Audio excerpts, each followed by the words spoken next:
예수님이 말씀을 하실 때 특별히 간절하게 강조하면서 말씀하시는 그런 부분들이 종종 있습니다. 그럴 때마다 예수님이 뭐라고 말씀하시냐면요, 진실로 진실로 이렇게 말씀을 하시죠. 오늘도 요한복음 10장 1절에 보면요, 내가 진실로 진실로 너희에게 이르노니, 이렇게 예수님이 말씀을 하십니다. 내가 정말로 진짜로 가장 중요하고 분명한 것을 말한다, 이렇게 예수님이 많은 사람들에게 말씀을 하실 때 진실로 진실로 이 단어를 사용을 하고 계십니다. 예수님이 어떠한 마음으로 저 단어를 사용하실까요? 이 이야기는 꼭 알았으면 좋겠다, 이 마음으로 사용하고 계십니다. 그렇기 때문에 우리가 다른 부분은 잘 몰라도 진실로 진실로 예수님이 말씀하실 때는 조금 더 집중을 해서 그 말씀을 들으면 저와 여러분들에게 큰 은혜가 있을 줄 믿습니다. 예수님이 이렇게 간절한 마음을 담아서 진실로 진실로 너희에게 이른다, 이렇게 말씀을 하고 계시는데, 예수님이 누구에게 말씀을 하고 계시는 걸까요? 바리새인들에게 말씀을 하고 계십니다. 이 바리새인들이 어떤 사람들인지 요한복음 9장에서 기록을 하고 있어요. 앞을 못 보게 태어났던 맹인이 있잖아요. 그 맹인을 예수님이 만나서 예수님이 진흙으로 눈에 발라주시고 실로암 못에 가서 씻어서 눈을 보게 되는 그런 놀라운 일이 있었습니다. 그 와중에 바리새인들이 옆에서 보고 있었어요. 그 바리새인들에게 예수님이 먼저 말씀을 하십니다. 요한복음 9장 39절에서 말씀하는 말씀 같이 읽어보겠습니다. 예수께서 이르시되 내가 심판하러 이 세상에 왔으니 보지 못하는 자들은 보게 하고 보는 자들은 맹인이 되게 하려 함이라 하시니. 예수님이 이렇게 말씀을 하시니까 바리새인들이 듣고 뭐라고 말했는지 아실까요? 지금 우리더러 맹인이라고 말하는 거냐? 이렇게 바리새인들이 예수님께 반응을 보였습니다. 그 반응을 보고 예수님이 또 말씀을 하시죠. 9장 41절에서 말씀합니다. 예수께서 이르시되 너희가 맹인이 되었더라면 죄가 없으려니와 본다고 하니 너희 죄가 그대로 있느니라. 본다고 말하는데 보지 못하고 있는 이 바리새인들을 예수님이 너무 안타까워하면서 계속 이어서 하는 말씀이 요한복음 10장에 이어지는 말씀입니다. 이 말씀을 보다가 제가 어떤 한 단어가 생각났는데, 마가복음 7장에 보면요, 에바다라는 단어가 나옵니다. 그 당시에 예수님이 길을 가다가 어떤 환자를 만났어요. 귀가 잘 안 들리고 말을 잘 못하는 그런 사람이었습니다. 근데 예수님이 그 사람을 치료해주면서 에바다 이렇게 말씀하시고 치료를 해줍니다. 마가복음 7장 34절에서 기록을 하고 있습니다. 하늘을 우러러 탄식하시며 그에게 이르시되 에바다 하시니 이는 열리라는 뜻이라. 에바다 이렇게 말씀하시는 게 열려라, 이런 의미를 가지고 있다, 이렇게 말씀을 하십니다. 예수님이 기먹고 이 말을 못하는 이 병자에게만 이 말씀을 하시는 게 아닙니다. 이 세상의 모든 사람들에게 예수님이 에바다 선포하고 계십니다. 귀가 열리고 눈이 열리고 입이 열리기를 바라는 마음으로 선포를 하십니다. 왜 눈이 열려야 하겠습니까? 눈이 열려야 하나님을 볼 수 있기 때문이죠. 왜 귀가 열려야 하겠습니까? 귀가 열려야 하나님의 말씀이 들리기 때문입니다. 왜 입이 열려야 하겠습니까? 입을 열어서 하나님을 전해야 하기 때문이죠. 이 자리에 계신 저와 여러분 모두에게 하나님이 선포하십니다. 에바다 열릴지어다. 하나님의 말씀을 통해서 눈이 열리고 귀가 열려서 하나님을 찾으며 이 세상을 살아가는 저와 여러분이 되시기를 바랍니다. 아멘. 예수님이 바리새인들에게 계속 이야기를 하시죠. 눈이 닫히고 귀가 닫혀있는 사람들이었습니다. 그런 사람들에게 예수님이 요한복음 10장 1절 2절에서 말씀하는데 같이 읽어보도록 하겠습니다. 내가 진실로 진실로 너희에게 이르노니 문을 통하여 양의 우리에 들어가지 아니하고 다른 데로 넘어가는 자는 절도며 강도요 문으로 들어가는 이는 양의 목자라. 예수님이 하시는 이 말씀 너무나 당연하고 너무나 상식적인 그런 말씀입니다. 양의 우리가 있는데 어떤 사람이 문으로 들어가지 않고 다른 곳으로 갑니다. 울타리를 뛰어넘고 벽을 뚫고 거기로 들어갑니다. 그러면 이 사람은 누구이겠습니까? 도둑놈입니다. 그런데 이 도둑놈이 왜 울타리를 넘고 담을 뚫고 들어갈까요? 요한복음 10장 3절에 기록되어져 있습니다. 문지기는 그를 위하여 문을 열고, 이렇게 기록을 하고 있잖아요. 양의 우리로 들어가는 그 문 앞에 문을 지키고 있는 문지기가 있다고 말씀을 하고 있습니다. 문지기가 지키고 있으니까 아무나 들어갈 수가 없는 것이죠. 문지기가 아무한테나 문을 열어주지 않기 때문입니다. 문지기가 문을 열어주고 들어가도록 허락해주는 사람 누구이겠습니까? 그 양들의 목자에게만 문을 열어줍니다. 문지기가 지키고 있으니 도둑은 거기로 들어갈 수가 없는 것이죠. 그렇기 때문에 문으로 가지 못하고 울타리를 뛰어넘고 담을 뚫고 들어가려고 하는 것입니다. 목자는 문지기가 열어주는 문으로 들어가서 그 안에서 양들을 하나씩 살펴보고 보살펴 줍니다. 문지기가 이것을 알기 때문에, 목자가 들어가서 하는 일이 무엇인지 알기 때문에 목자만 문을 열어줍니다.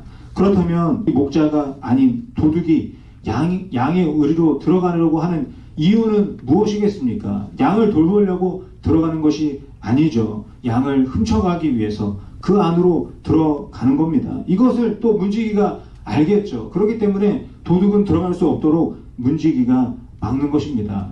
양의 목자는 들어가서 양들을 보살펴주고 돌봐주고 그 양들을 인도해서 푸른 풀밭에서 풀도 먹게 해주고 시원한 물가에 가서 물도 마시게 해줍니다. 그러니까 문지기가 당연히 목자가 올 때 문을 열어주는 것이죠. 그렇지만 도둑이 오면 열어주지 않습니다.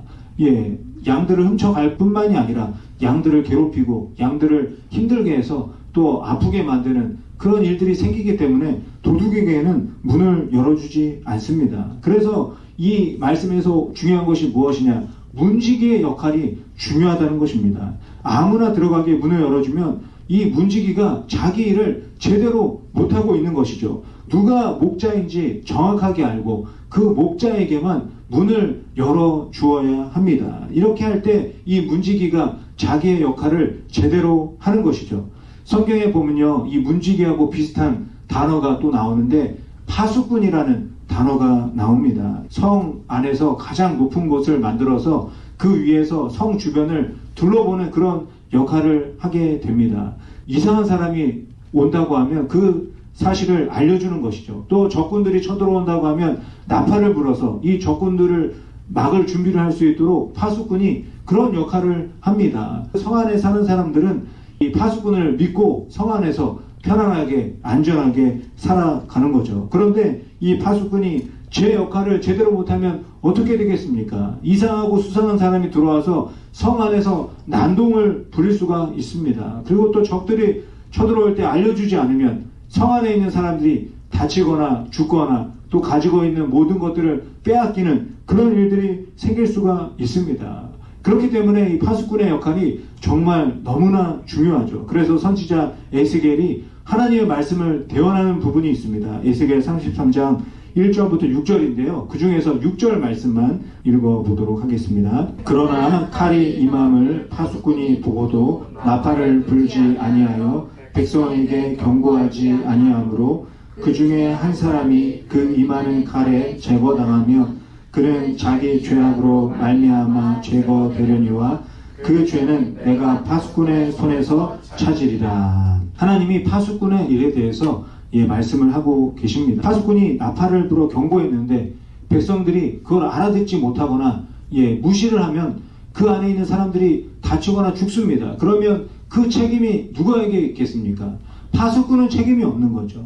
백성들이 알아듣지 못한 책임이 있습니다. 그런데 적군이 쳐들어오는 것을 보고도 파수꾼이 아무런 경고를 안 하고 나팔을 불지 않으면 백성들이 죽었을 때 그 책임이 백성들에게 있는 것이 아니라 파수꾼에게 책임이 있는 것입니다.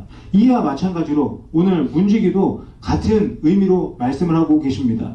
누가 들어오는지 살펴보고 목자만 들어가게 하는 중요한 일을 이 문지기가 가지고 있습니다. 아무나 들어가지 못하도록 하는 것이 이 문지기의 최고의 임무입니다. 주어진 일을 잘하기 위해서 이 문지기가 어떤 준비를 해야 하겠습니까? 목자가 누구인지 정확하게 알아야 합니다. 목자의 얼굴도 알아야 되고 목소리도 알아야 되고 냄새도 알아야 되고 다 알아야 합니다. 목자를 정확하게 알아보고 양이 있는 우리 안으로 들여보내야 양들이 편안하게 지낼 수 있기 때문이죠. 다른 일 다 잘해도, 청소하고 울타리 고치고 다 잘해도 목자를 알아보지 못하면 이 문지기는 제대로 된 문지기가 아닙니다. 요즘에 이런 문지기 역할을 하는 장치가 있잖아요. 그 장치를 뭐라고 말하냐면 센서라고 합니다. 핸드폰 볼 때 요즘에 얼굴을 인식을 하잖아요. 예, 얼굴을 알아보는 그런 센서가 있습니다. 또 요즘에 집에 들어갈 때도요, 어떤 디지털 키는 손가락만 딱 대도 문이 열립니다. 또 어떤 자동차는 내 손을 갖다 대면 문이 열립니다. 다 그 안에 센서가 있기 때문이죠. 그 센서가 얼굴도 알아보고 또 지문도 알아보고 문을 열어줍니다. 그런데 고장난 센서는 어떻게 되겠습니까? 아무한테나 핸드폰이 열립니다. 아무한테나 문이 열리고, 그러면 이 센서가 제대로 역할을 못하는 것이 되는 것이죠. 고장난 센서는 아무 필요가 없게 됩니다. 이 사람이 내 주인이구나, 그것을 제대로 알고 문이 열리게 하는 것이 센서의 역할입니다. 오늘 요한복음 10장의 이 문지기가 센서와 같은 그런 역할을 하는 사람입니다. 문지기는 센서처럼 누가 목자인지 정확하게 알아봐야 합니다. 그리고 그 목자를 위해서 문을 열어주어야 하는 것이죠. 아무나 들어가면 안 되기 때문입니다. 목자의 얼굴도 알아보고 목소리도 알아보고 정확한 그 사람한테만 문을 열어주어야 합니다. 요한복음 10장 4절 5절 말씀 읽어보겠습니다. 자기 양을 다 내놓은 후에 앞서가면 양들이 그의 음성을 아는 고로 따라오되 타인의 음성은 알지 못하는 고로 타인을 따르지 아니하고 도리어 도망하느니라. 4절에 보면요, 양들이 목자의 음성을 아는 고로 따라오되 이렇게 말씀을 하고 있습니다. 이 말씀이 뭐냐면요, 양도 목자의 음성을 알아듣는데 문지기는 목자를 더 정확하게 알아야 하지 않겠느냐, 예수님이 말씀하고 계십니다. 지금 이 얘기를 누구한테 한다고 그랬죠? 바리새인들에게 이 이야기를 하고 계십니다. 그렇다면 예수님이 바리새인들에게 무슨 이야기를 하는 겁니까? 바리새인들이 문지기다, 이 말씀을 하고 계시는 것이죠. 왜 바리새인들이 문지기이겠습니까? 바리새인들이 목자를 제대로 알아볼 수 있도록 하나님께서 율법을 맡기셨기 때문입니다. 율법과 모세 오경, 하나님의 말씀을 통해서 누가 목자인지 제대로 알아볼 수 있는 준비를 다 허락해 주셨습니다. 그래서 목자를 알아보고 문을 열어주는 문지기가 되기를 바라셨죠. 이 바리새인들이 어떤 사람들입니까? 목숨 걸고 율법과 모세 오경을 지켰던 사람들입니다. 자부심이 엄청난 사람이죠. 이스라엘에 어려운 일이 있었을 때 핍박받고 막 옆에 나라들이 쳐들어오고 막 이럴 때 이 바리새인들이 다른 건 몰라도 율법을 지켰습니다. 모세 오경을 목숨 걸고 지켜냈습니다. 이 목숨 걸고 지켰다는 특권 의식으로 다른 사람들보다 높은 지위와 특권을 누리면서 살게 되었습니다. 그렇게 시간이 흐르다 보니까 이 율법과 모세 오경이 자신들의 지위와 권세를 지키기 위한 수단과 방법으로 변해버렸습니다. 그러다 보니 어떻게 되었습니까? 목자이신 예수님이 오셨는데도 알아보지를 못했습니다. 예수님의 말씀을 들으면서도 알아듣지를 못했습니다. 맹인이었고 기버거리였던 바리새인들의 모습을 보여주고 있습니다. 보지 못하고 듣지 못하는 이 바리새인들은 제대로 문지기 역할을 하지 못했습니다. 아무한테나 문을 열어주는 고장난 센서가 되고 말았습니다. 진정한 목자이신 예수님에게는 오히려 문을 열어주지 않았습니다. 있으나 마나한 문지기의 역할을 이 바리새인들이 하고 있었습니다. 이 바리새인들은요, 율법 박사라고 얼마나 자랑을 하고 다녔는지 모릅니다. 율법 박사이면 무엇 하겠습니까? 예수님을 알아보지 못하고 말씀도 알아듣지 못했습니다. 이스라엘 백성들에게 예수님을 제대로 알려주지도 못했습니다. 이 바리새인들이 예수님을 보고 뭐라고 말했습니까? 예수는 제정신이 아니다. 예수는 신성 모독하는 자다. 예수는 귀신 들렸다. 이런 이야기를 하고 있습니다. 고장난 센서 정도가 아니라 아주 그냥 마시간 센서 노릇을 하고 있었습니다. 해킹을 당하고 바이러스에 침입당한 센서였습니다. 어떤 바이러스가 침입했습니까? 자신들의 특권, 자신들의 지위, 자신들의 권세를 지켜야 한다는 그런 바이러스가 이 바리새인들에게 들어온 것입니다. 이것 때문에 엉뚱하게도 목자를 못 알아보고 문을 열어주지 않았습니다. 더 이상 문지기의 역할, 센서의 역할을 할 수가 없게 되었습니다.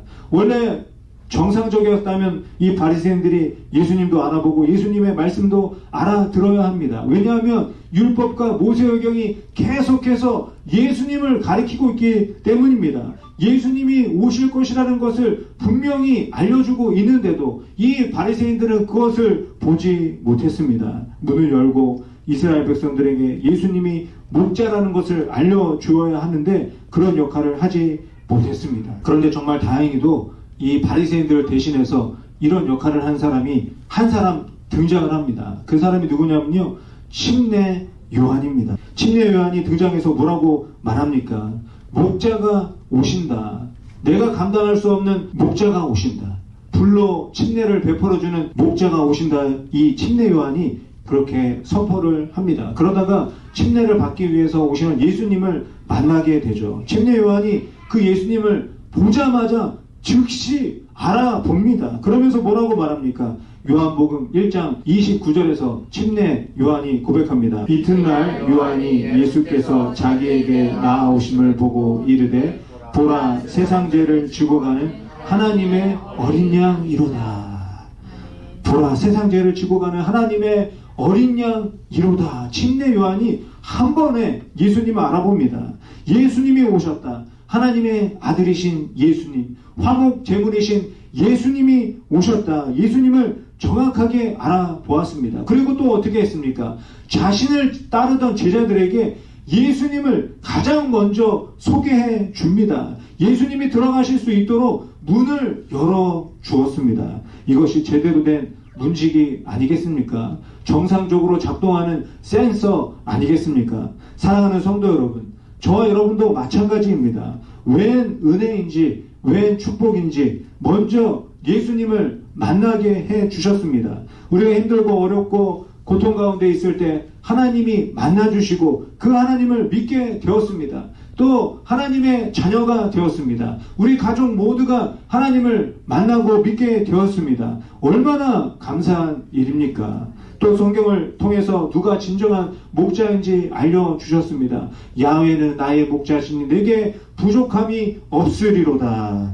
예수님을 보내주신 하나님이 나의 목자라는 것을 깨닫게 해주셨습니다. 이 세상을 살아가는 동안에 예수님을 믿고 예수님을 바라보고 예수님을 따라가야 하는 이유도 알려주셨습니다. 죄와 사망 권세를 어떻게 이겨내고 또 어떻게 참 자유를 누리며 살아갈 수 있는지 알려주셨습니다. 성령님이 나와 지금도 함께하고 계시고 그 성령님을 통해서 진리를 깨닫고 살아가는 삶도 알려주셨습니다. 정말 다 말할 수 없는 엄청난 은혜와 축복을 저와 여러분에게 베풀어 주셨습니다. 지금 이 자리에 계신 모든 분들은 이 은혜와 사랑에 감사하면서 하나님 앞에 예배 드리기 위해서 나오신 분들 아니겠습니까? 그렇다면 이제 저와 여러분은 누구입니까? 저와 여러분이 바로 문지기입니다. 어떤 문지기인가요?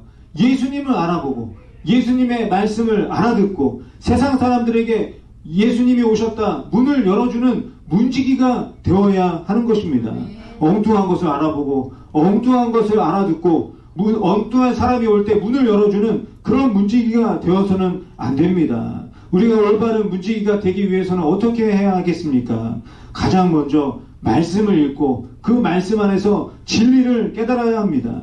그 말씀 안에서 목자가 누구인지 정확하게 알려주고 있기 때문이죠. 목자를 알아보고 올바른 문지기가 될 수 있도록 하나님께서 말씀을 통해서 계속 알려주고 계십니다. 그래서 이 세상 모든 사람들이 문지기인 나를 통해서 예수님을 만날 수 있도록 하나님께서 우리에게 귀한 역할을 허락해 주셨습니다. 바리새인들처럼 엉터리 문지기가 되지 않도록 모든 것들을 다 허락해 주셨습니다. 하나님께서 바리새인들에게 모세 오경과 율법을 통해서 계속해서 말씀해 주시고 예수님이 오셔서 또 직접 말씀해 주셨는데도 불구하고 이 바리새인들은 알아먹지를 못했습니다. 요한복음 10장 6절 말씀에 기록하고 있는데 우리 같이 읽어보겠습니다. 예수께서 이 비유로 그들에게 말씀하셨으나 그들은 그가 하신 말씀이 무엇인지 알지 못하니라. 아무리 말해도 이 바리새인들이 알아듣지 못합니다. 왜 예수님이 직접 말씀하시는데도 알아듣지 못합니까? 모세 오경 율법의 박사인데 왜 알아먹지를 못하는 겁니까? 예수님이 등장하는 곳마다 바리새인들이 있었고 예수님이 하시는 말씀을 바리새인들이 다 들었습니다. 그런데 왜 못 알아보고 못 알아듣는 것일까요? 그 이유는 무엇이냐면요, 이 바리새인들이 하나님을 사랑하지 않기 때문입니다. 하나님을 사랑하지 않으니까 하나님이신 예수님을 알아보지 못하고 알아듣지 못한 것입니다. 율법과 모세오경을 통해서 하나님을 사랑한 것이 아니라 어떤 것이 죄이고 그 죄에는 어떤 벌이 있는지 이런 것만 보고 있었던 것입니다. 그러니까 하나님이신 예수님이 오셔도 알아보지 못하고 알아듣지 못하게 된 겁니다. 예, 제 첫째 딸이 이제 얼마 전에 졸업을 했는데요.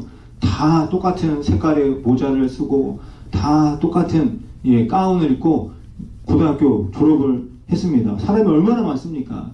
다 똑같아서 구분을 할 수가 없습니다. 그런데 제 눈에는 누구만 보이겠습니까? 저렇게 다 똑같아도 제 딸만 보입니다. 왜 그렇겠습니까? 사랑하는 나의 딸이기 때문이죠. 아무리 사람이 많아도 알아볼 수밖에 없습니다. 사랑하기 때문에 알아보게 되는 거죠. 사랑하는 성도 여러분, 이 세상의 수많은 사람들 중에 조금 먼저 하나님을 만나고 예수님을 믿게 하신 이유가 무엇입니까? 먼저 말씀을 읽고 그 말씀을 깨닫고 또 기도하고 찬양하고 예배하게 하는 이유가 무엇이겠습니까? 하나님이 나를, 여러분을 사랑하시기 때문입니다. 내가 하나님이 사랑하시는 자녀이기 때문입니다. 그 사랑 때문에 저와 여러분이 이 자리에 앉아 있는 것 아니겠습니까? 그렇다면 나의 말과 행동, 나의 모든 손짓과 발짓, 나의 모든 삶을 통해서 나를 사랑하셔서 이 땅에 오신 예수님을 소개해주고 알려주는 문지기로 살아야 하지 않겠습니까? 다수군이 나팔을 불어야 성 안에 있는 백성들이 편안하게 살 수 있고 문지기가 목자를 알아보고 문을 열어주어야 우리 안에 있는 양들이 제대로 살아갈 수가 있습니다. 멍청한 바리새인들처럼 문을 막고 있으면 바리새인들이 죽고 이스라엘 사람들이 죽고 모든 사람들이 죽을 수밖에 없는 겁니다. 다른 거 다 잘해도 이 역할을 못했기 때문에 바리새인들이 계속 예수님께 책망을 받는 겁니다. 목숨 걸고 율법과 모세오경은 지켜냈지만 정작 해야 할 일은 하지 않은 것입니다. 저와 여러분은 나팔을 불고 문을 열어주어서 사랑의 예수님을 알려야 합니다. 그러면 나도 살고 너도 살고 우리 모두 살게 되는 줄 믿습니다. 그렇게 하기 위해서 어떻게 해야 합니까? 하나님을 사랑해야 합니다. 하나님이신 예수님을 사랑해야 합니다. 말씀과 기도를 통해서 예수님을 깊이 알고 제대로 알고 더욱 사랑해야 합니다. 이 땅에 오신 예수님의 그 놀라운 사랑을 많은 사람들에게 보여주고 전해야 합니다.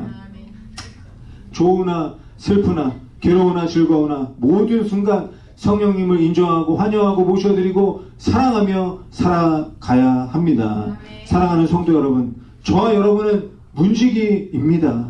저 멀리서부터 다가오는 목자를 한 번에 알아볼 수 있을 정도로 목자이신 예수님을 사랑하는 저와 여러분이 되시기를 바랍니다.